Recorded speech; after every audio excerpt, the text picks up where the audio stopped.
Na palavra de Deus está escrito: de graça recebeste, de graça dai. Ajude-nos a compartilhar o Evangelho. Dê o seu like, inscreva-se no nosso canal e ative o sininho. Obrigado. Mas há um Deus nos céus que revela os segredos. Ele revelou o que vai acontecer no fim dos dias.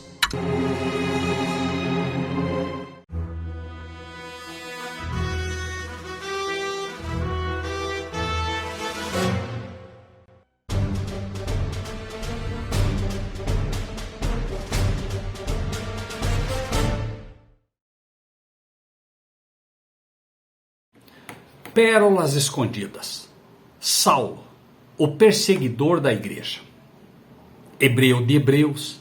Segundo a lei, fui fariseu. Segundo o zelo, perseguidor da igreja. Segundo a justiça que há na lei, irrepreensível. Filipenses 3, 5 e 6. Atos, capítulo 9, versículo 1.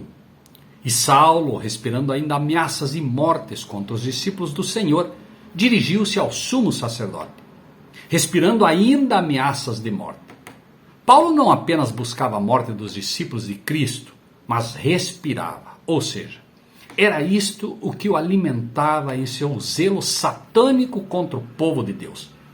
E ainda respirava isso, apesar de tudo que tinha visto a favor do Evangelho. Afinal de contas, Paulo havia visto no rosto de Estevão o rosto de um anjo mesmo, e vira ainda Estevão, assim como Jesus, perdoar os que o estavam matando. E dirigiu-se ao sumo sacerdote. O que se deveria esperar daquele que deveria, mais que qualquer outro, representar a Cristo? O sumo sacerdote deveria ser aquele que, mais do que qualquer um, compreenderia que aquele que te ferir em uma face, dá ele a outra.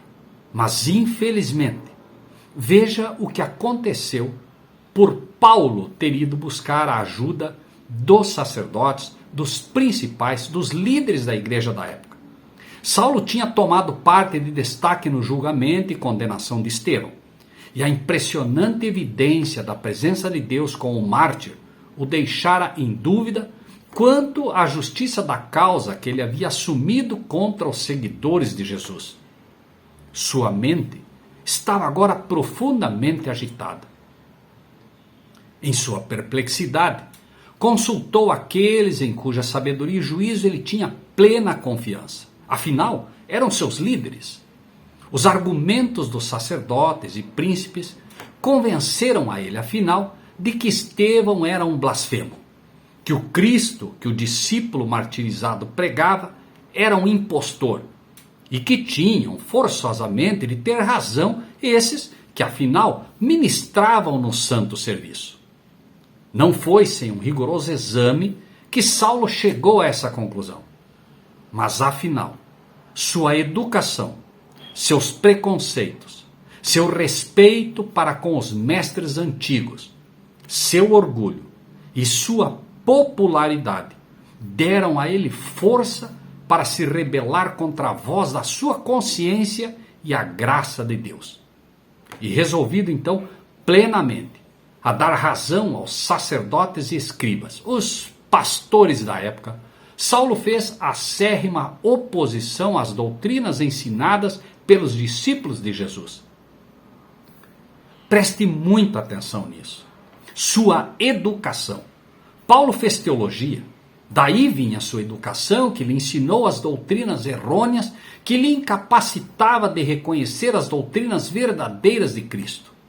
Pergunto, de onde vem a educação dos pastores, padres e ministros que hoje combatem a verdade presente? Mas, seus preconceitos. É comum ouvir de pessoas que finalmente conhecem nossas mensagens e se entregam a elas, dizer que ouviram sobre nós as mais absurdas barbáries. Recentemente, uns pobres coitados que fizeram parte de ministérios leigos disseram coisas sobre nós e sobre os ministérios leigos que qualquer pessoa que não busque por si mesmo a verdade terá certamente um preconceito enorme contra todos nós. Respeito para com seus mestres antigos. Deixe eu consultar o meu pastor. É o brado de milhares de religiosos que, como Paulo, procuram e querem simplesmente confiar sua alma aos pastores. Consulte a Bíblia, aprenda com ela e estará aprendendo com Cristo, como fez Paulo, não Saulo. Porque se Saulo não se permitisse aprender com Cristo, morreria em seus pecados, perseguindo a verdadeira igreja, imaginando estar fazendo um serviço a Deus, tão certo como milhões de religiosos hoje têm dado seu voto para expulsar membros de suas igrejas, simplesmente pela única razão de que os pastores os mandam fazer isso, sem ter a menor noção do pecado que estão cometendo contra Cristo e contra a verdadeira igreja do Senhor. Seu orgulho. De Laodiceia é dito: pois dizes, rico, enriquecido e de nada tendo falta. Este orgulho espiritual de se crer que está na igreja verdadeira, de olhar para a beleza dos templos, para suas escolas, para seus hospitais, para o número de membros, e medir sua espiritualidade com base nisso, é que tem matado a verdadeira religião de Cristo. Desnecessário dizer a que igreja em primeiro lugar é destinada a carta a Laodiceia. Este orgulho que busca números, plateia, likes e seguidores é que fez com que recentemente 2 meninos espirituais sacrificassem a verdade de Deus, voltando ao vômito da Trindade, como infelizmente alguns têm feito. Sacrificando a verdade de Deus, colocando em risco a sua própria alma por conta de uns míseros aplausos humanos, ou buscando o favor de líderes eclesiásticos, quando deveriam antes agradar a Deus do que aos homens. Popularidade. Enquanto os movimentos leigos e as verdadeiras igrejas do Senhor, assim como a igreja reconhecida por Jesus na casa de Ananias, um mero desconhecido, ou, como diriam hoje os líderes de grandes igrejas, estas igrejinhas de porta de garagens, ou este punhadinho de gente, essas pessoas, esses Ananias modernos que passam por desconhecidos, buscando de fato que Cristo cresça e eles diminuam.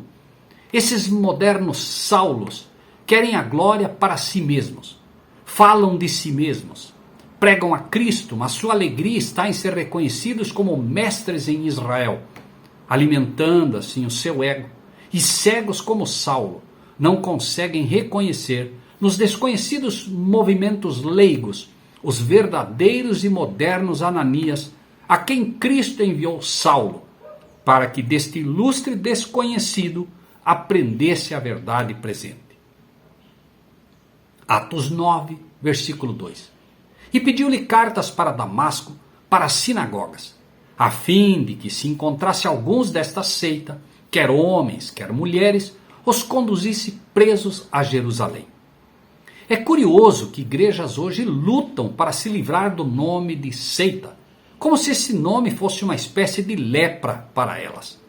A Igreja Adventista do Sétimo Dia, recentemente, para se livrar deste nome, abriu mão, inclusive, de doutrinas que eram peculiares a ela, como a divindade, e aceitou a Trindade para poder se livrar deste título de seita.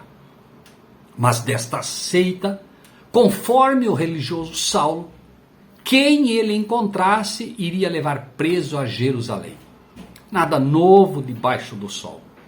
Em breve, todos os movimentos leigos não institucionalizados receberão, como já têm recebido o título de seita, e serão vistos como fanáticos religiosos, e serão também perseguidos e conduzidos, muitos de nós, presos à Jerusalém moderna corrompida, Babilônia e suas filhas. Muitos desses leigos já têm experimentado pelo menos parte desta perseguição, pois que foram expulsos das filhas de Babilônia modernas, ao serem expulsos dos templos adventistas, por cometerem o pecado de confessar a Cristo como o Filho legítimo de Deus. Atos 9, versículo 3. Indo no caminho, aconteceu que, chegando perto de Damasco, subitamente o cercou um resplendor de luz do céu. Vejamos um pouco melhor este resplendor do céu em Atos 26, versículo 13. Ao meio-dia, ó rei, vi no caminho uma luz do céu que excedia o esplendor do sol, cuja claridade me envolveu a mim e aos que iam comigo. Por vezes, quando ensinamos que Cristo é o resplendor do céu, mostrando que ele resplandece a luz do Pai, pessoas questionam estes ensinos, porque suas mentes, infelizmente obscurecidas pelos ensinos dos pastores modernos, assim como estava obscurecida a mente de Saulo, questionam esses princípios, pois vendo Cristo como Deus, não conseguem entender a diferença que existe entre o Pai e o Filho. Não entendem que Cristo é o resplendor do Pai. Mas voltemos nossa mente para a beleza e importância de cada palavra em seu lugar. O resplendor de Cristo excede o esplendor do sol. Para poder imaginar, por um momento, uma luz maior que o próprio sol ao meio-dia. Esta é a luz que emana do Pai e que se reflete em Cristo. E é esta luz que Ele quer que brilhe em nosso e no seu coração e mente, para que se possa iluminar as Escrituras a nós, a fim de que vejamos os ensinos que aí estão. Esta luz que cegou Paulo fisicamente, para mostrar a Paulo a sua cegueira, é a mesma luz que tenta alcançar hoje milhões e milhões de religiosos que, cegos de zelo defendendo sua instituição, seus padres, seus pastores, bispos e papas, perseguem aqueles que estão procurando ensinar a verdade. Atos 9, versículo 4. E caindo em terra, ouviu uma voz que lhe dizia: Saulo, Saulo, por que me persegues? Muitos hoje, dos que foram expulsos das instituições religiosas, a quem os religiosos enganados chamam de igreja, sentem-se tristes e indignados pela maneira injusta como foram expulsos e como foram e ainda são perseguidos e tratados por seus antigos irmãos. Esquecem-se eles, no entanto, que não são eles que estão sendo de fato perseguidos, mas sim Cristo na pessoa deles. Pois embora Cristo já houvesse morrido e ressuscitado, ele deixa claro a Paulo que se identifica com seus servos perseguidos na terra, comprovando que, quando fizeste a um destes pequeninos, a mim o fizeste. Pensassem nisto os pastores e membros das igrejas modernas, que ao expulsar os milhares de adventistas de suas igrejas, estão perseguindo o próprio Cristo, se arrependeriam deste grave pecado? E pensassem nisto por um momento os expulsos e perseguidos, não diriam certamente: porque para mim tenho por certo que as aflições deste tempo presente não são para se comparar com a glória que em nós há de ser revelada? Romanos 8, 18. Atos 9, 5. E ele disse: Quem é, Senhor? E disse o Senhor: Eu sou Jesus a quem tu persegues. Duro é para ti recalcitrar contra os aguilhões. Duro é para ti recalcitrar contra os aguilhões. E apedrejaram a Estevão, que em invocação dizia: Senhor Jesus, recebe o meu espírito. E pondo-se de joelhos, clamou com grande voz: Senhor, não lhes imputes este pecado. E tendo dito isto, adormeceu. Note que Paulo viu Estevão morrer em perfeita paz. Viu que Cristo falava a ele por intermédio de Estevão. Viu a face do mártir refletindo a luz da glória de Cristo, sendo o rosto como o rosto de um anjo. Viu-o colocar-se de joelhos. Viu que Estevão, pouco antes de morrer, como Cristo disse: Não lhes imputes este pecado. O Espírito de Deus, como setas poderosas, como aguilhões poderosos, tentava alcançar o coração de Saulo, aguilhoando para levá-lo a ver a loucura de seu procedimento. Mas Saulo, cegado pelos líderes e pelo seu orgulho e desejo de popularidade, lutava contra os aguilhões, lutava contra a voz do Senhor. Duro era para ele recalcitrar contra esses aguilhões. Atos 9:6. E ele, tremendo e atônito, disse: Senhor, que queres que eu faça?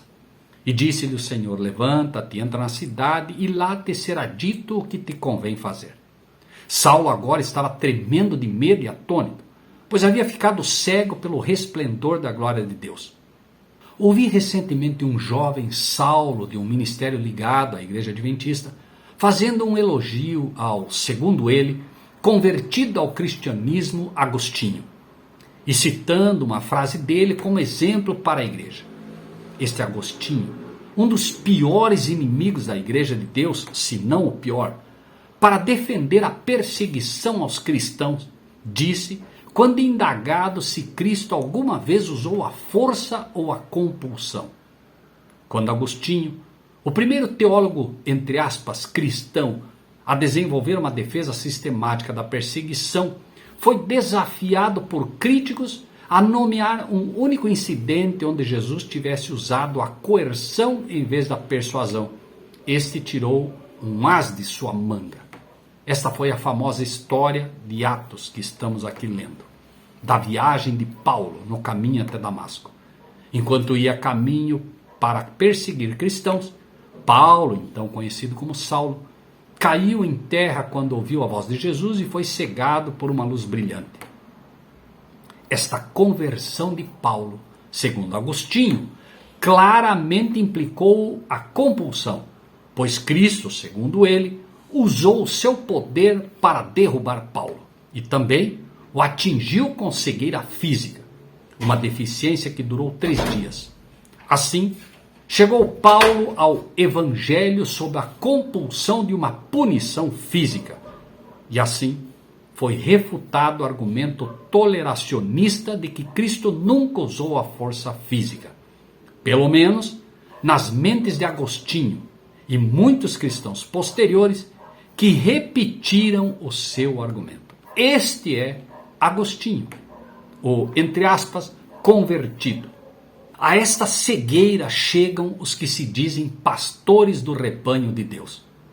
Condenam e perseguem veementemente os leigos que pregam hoje a verdade presente, mas ao mesmo tempo defendem os piores inimigos de Cristo, colocando frases destes filhos do diabo como se fossem exemplos a ser seguidos.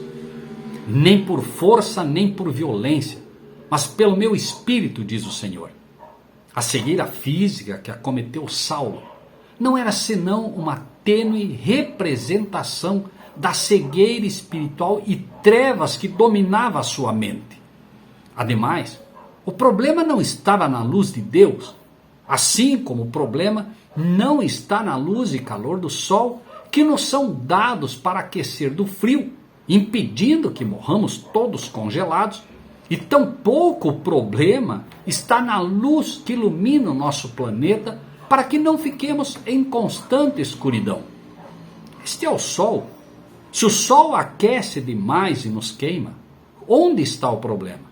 É tão somente o resultado de nossas ações em destruir a natureza e o equilíbrio desta natureza com que Deus a fez. Assim como a luz que se nos cega é apenas porque por nossos pecados nos tornou hoje tão fracos que nossa visão é incapaz de suportar sequer a luz artificial de um veículo em luz alta que vem em nossa direção. Não. Cristo não usou de força ou de coerção. Apenas fez, para a posterior alegria de Paulo, que ele visse o caminho de destruição que ele traçava para si mesmo, assim como com a luz do seu evangelho. Constantemente, Cristo nos constrange a ver um caminho mais excelente a todos nós. Senhor, que queres que eu faça? Esta é uma das frases mais contundentes para apresentar a todos nós a verdadeira conversão. Será, sem dúvida alguma, A frase imediata que brotará de um sincero convertido a Cristo. Milhares de pessoas hoje que se dizem cristãos lotam as igrejas que prometem bens materiais e prosperidade financeira.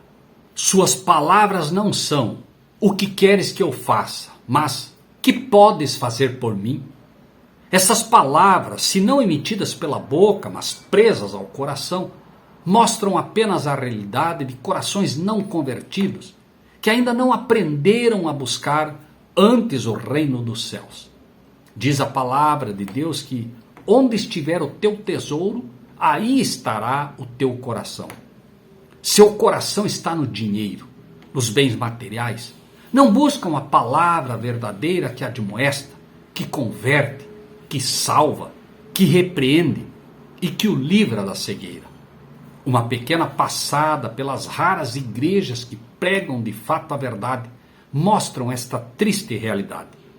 Pregações que chamam o pecado pelo nome, que levam de fato a pessoa ao arrependimento, não são melhores recebidas hoje que o batismo de João por parte de líderes eclesiásticos e dos religiosos, pois João batizava para o arrependimento dos pecados.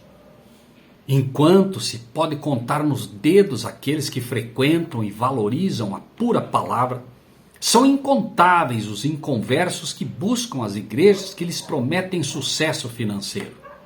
De fato, o que queres que eu faça, de Paulo, passa longe do coração e boca destes, que, inocentes ou não, ainda não entenderam a verdadeira conversão. Quando se humilharem, pedindo que Deus lhes abra os olhos espirituais, para que vejam e reconheçam o verdadeiro tesouro, então poderão ouvir a voz do verdadeiro pastor a lhes dizer: levanta-te e entra na cidade, e lá te será dito o que fazer. Se levantarão então de seu estado caído e de miséria espiritual, e serão encaminhados, não às grandes catedrais, não às grandes igrejas instituídas, mas àqueles que, obedientes à voz do Mestre, têm procurado obedecer a Deus e a ensinar o que ele tem ensinado. Pois os verdadeiros discípulos não são os que têm o nome escrito nas igrejas, nas instituições ou no hall de membros, mas aqueles que, obedecendo à voz do Mestre, ide e fazei discípulos, ensinando o que eu vos tenho ensinado. Tem de fato ensinado o que Cristo mandou ensinar. A estes, a verdadeira igreja de Cristo, que ensina o que ele ensinou. A estes Ananias modernos é que serão enviados os sinceros filhos de Deus.